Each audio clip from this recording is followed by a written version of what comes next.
আমি কিন্তু আপনাদের কাউকে ছাড়বো না। আমি তাদের ঘর বাড়ি সব পুরায়া সরকার করে দেবো।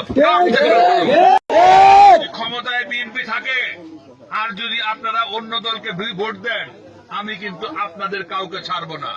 আমি তাদের ঘর বাড়ি সব পুরায়া সরকার করে দেবো।